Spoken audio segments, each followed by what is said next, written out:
Welcome to TBC channel.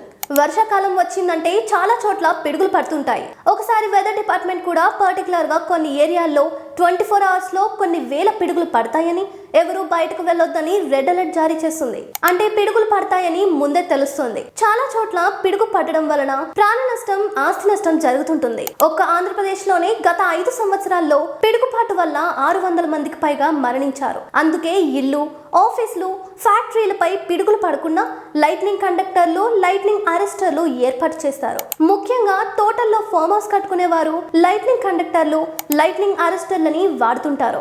వీటి పని ఏంటంటే పిడుగు పడడం వలన ఒక్కసారిగా వచ్చిన 1,00,000 వోల్టుల పవర్ ను భూమి లోపలకు తీసుకువెళ్తాయి.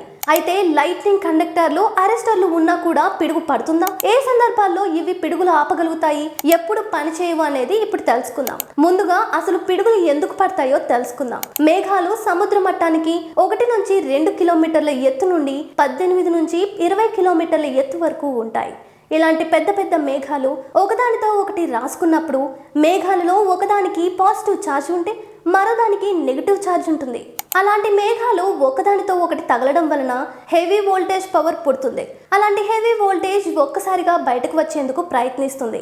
1,00,000 వోల్టుల పవర్ భూమిపైకి త్వరగా రావాలని ప్రయత్నిస్తుంది. అందుకే ఎత్తుగా ఉన్న తాటి చెట్లు, ఇల్లు, టవర్లు, మనుషుల మీద పిడుగులు పడుతుంటాయి. ఈ పిడుగు భూమికి చేరుకోవడానికి సెకండ్లో 1000 వంతు టైం మాత్రమే తీసుకుంటుంది. అందుకే పిడుగు పడిన చోటు నుంచి 15 నుంచి 20 మీటర్లు లేదా నేల తడిగా ఉంటే 80 నుంచి 100 మీటర్ల వరకు 1,00,000 వోల్టుల పవర్ సర్కిల్ గా చుట్టూ వ్యాపిస్తూ దూరం పెరిగే కొద్దీ దాని పవర్ తగ్గిపోతుంది.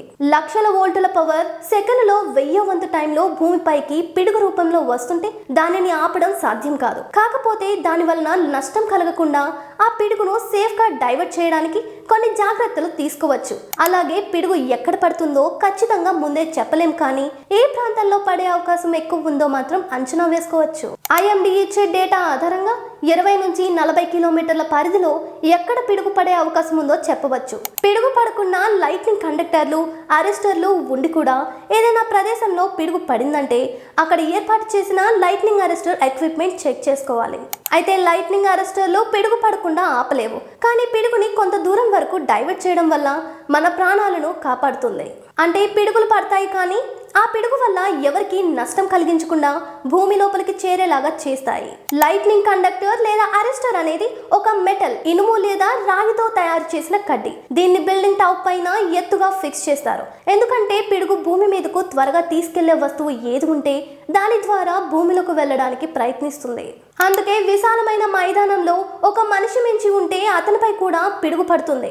అందుకే పెద్దవాళ్ళు పిడుగులు విపరీతంగా పడుతుంటే ఒకవేళ ఆ టైంలో మనం బయట ఉంటే నేలపై పడుకోమని చెబుతుంటారు. భూమి మీద ఎత్తైన వస్తువులు ఏవైనా కనిపిస్తే వాటి మీదకు పిడుగు దూసుకుపోతుంది.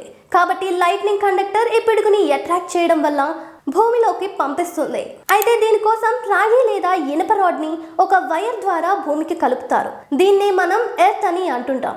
ఇంటిపైన ఒక పొడవైన మెటల్ రాడ్ పెడతారు. ఆ రాడ్ చివర ఒక గుండ్రని బంతిలా ఉంటుంది. అది ఎలక్ట్రిక్ ఫీల్డ్ లా పనిచేస్తుంది. పిడుగు రూపంలో విద్యుత్ భూమి వైపు వచ్చేటప్పుడు ఎత్తులో ఉన్న ఈ రాడ్ కి ఉన్న ఎలక్ట్రిక్ ఫీల్డ్ వలన పిడుగుని దాని వైపు అట్రాక్ట్ చేస్తుంది. దీంతో రాడ్ పై పడ్డ పిడుగు దానికి కనెక్ట్ చేసిన మెటల్ వైర్ ద్వారా భూమిలోకి చేరుతుంది. దాంతో పిడుగు పడిన చోట ఉన్న ఇల్లు, మనుషులకు ఎలాంటి ప్రమాదం జరగదు. ముందే చెప్పుకున్నట్లు లైట్నింగ్ కండక్టర్లు, అరెస్టర్లు పిడుగును ఆపలేవు, కానీ పిడుగుని కొంత దూరం డైవర్ట్ చేయగలవు. అయితే ఇది 100% జరుగుతుందని చెప్పలేం. ఉదాహరణకు ఒక భవనం పైన 10 మీటర్ల ఎత్తులో రాడ్ పెడితే ఆ రాడ్కు 2 వైపులా 10 మీటర్ల వరకు పిడుగు పడకుండా కవర్ చేస్తుంది.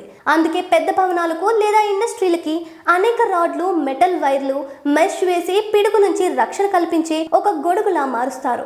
ఒక్కోసారి పిడుగు పవర్ చాలా ఎక్కువగా ఉంటుంది. అలాగే పెద్ద పెద్ద గాలులు, తుఫాన్లతో లైట్నింగ్ కండక్టర్ దెబ్బతినే అవకాశం ఉంది. చాలా పెద్ద వర్షం, గాలి ఉన్నప్పుడు పిడుగుని లైట్నింగ్ అరెస్టర్లు ఖచ్చితంగా ఆపలేవు. అందువల్ల లైట్నింగ్ కండక్టర్లు, అరెస్టర్లతో 100% సెక్యూరిటీ ఉండదు. ఇది కేవలం ప్రమాదాన్ని తగ్గించే ఎక్విప్మెంట్ మాత్రమే. ఇళ్లలో లైట్నింగ్ కండక్టర్లు, అరెస్టర్లు సరిపోతాయి, కానీ పెద్ద బిల్డింగ్స్, ఇండస్ట్రీస్ అయితే సర్జ్ ప్రొటెక్షన్, ఫారడే కేజ్లను తప్పనిసరిగా ఫిక్స్ చేసుకోవాలి. ఇక పిడుగుల గురించి కొన్ని తెలుసుకోవాల్సిన విషయాలు ఏంటంటే, పిడుగులు సూర్యుడి కంటే వేడిగా ఉంటాయి. ఈ పిడుగు వల్ల రేడియో, శాటిలైట్, నావిగేషన్ సిగ్నల్స్ కూడా డిస్టర్బ్ అవుతాయి. పిడుగు అనేది కరెంట్ షాక్ లాంటిది, కానీ ఇది నిప్పు కాదు.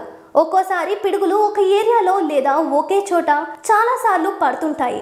న్యూయార్క్లోని ఎంపైర్ స్టేట్ బిల్డింగ్ మీద సంవత్సరానికి యావరేజ్గా 20 to 25 టైమ్స్ పిడుగులు పడతాయి. ఇక చాలా మందికి ఉన్న డౌట్, పిడుగులు ఫ్లైట్స్ మీద పడితే ఏమవుతుంది అని. ఫ్లైట్స్ బాడీని ఫారడే కేజ్ టెక్నాలజీతో తయారు చేయడం వల్ల పిడుగు పడినా కానీ దాని ఎఫెక్ట్ లోపలికి పోకుండా పక్కకి వెళ్ళిపోతుంది. అంతేకాకుండా ఫ్లైట్లోని వైర్స్, కంప్యూటర్స్, నావిగేషన్ సిస్టమ్ అన్నిటినీ షీల్డెడ్ వైరింగ్ టెక్నాలజీతో తయారు చేస్తారు. అలాగే ఫ్యూయల్ ట్యాంక్ కి మంటలు అంటుకోకుండా స్పెషల్ షీల్డ్ తో తయారు చేస్తారు. మంచు కారణంగా రన్వే కనిపించడం లేదని ఫ్లైట్స్ డీలే అవుతాయి, కానీ పిడుగులు పడుతున్నాయని ఫ్లైట్స్ ఎప్పుడూ క్యాన్సిల్ అవ్వవు. ఇలాంటి మరిన్ని ఇంట్రెస్టింగ్ న్యూస్ కోసం మా ఛానల్ సబ్స్క్రైబ్ చేయండి. Thank you.